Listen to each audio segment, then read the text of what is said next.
تو اس کے اپنے عمل کا سلسلہ منقطع اور ختم ہو جاتا ہے۔ البتہ 3 چیزیں باقی رہتی ہیں، ولد صالح یدعو لہ، اس کی نیک اولاد جو اس کے لیے دعا گو ہوتی ہے، او علم ینتفع بہ، یا ایسا کوئی دینی علم جو یہ پیچھے چھوڑ کر کے جاتا ہے اپنے شاگردوں کی صورت میں یا کسی بھی صورت میں،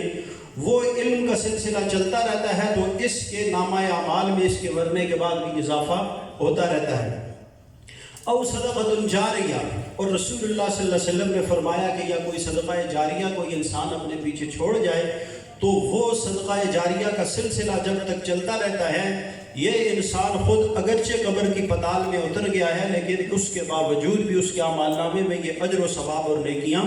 آتی رہتی ہیں۔ اللہ تعالیٰ ہم سب کے مرنے کے بعد ہماری اولادوں کو ہمارا صحیح جانشین بنائے اور ہمارے لیے ان کو شجر نافعہ بنائے۔ ہمارے ان 2 بھائیوں نے پورے سال جس طرح اپنی والدہ کے لیے ایصال ثواب کا سلسلہ جاری رکھا ہے،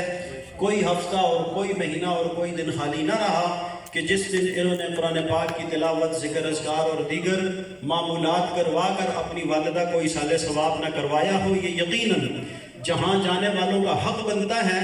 اس کے ساتھ ساتھ اس جانے والی مرحومہ کی ایک تربیت کا اندازہ بھی ہوتا ہے کہ کس انداز میں انہوں نے اپنی اولاد کی تربیت کی تھی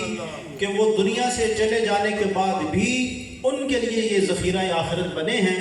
ہم سب کو اس سے یہ سبق حاصل کرنا چاہیے کہ ہم اپنی اولادوں کی ایسی دینی تربیت کریں کہ ہم دنیا سے جانے کی ایک چیز ہے اور یہ اٹل اللہ کا فیصلہ ہے، لیکن ہمارے جانے کے بعد ہمارے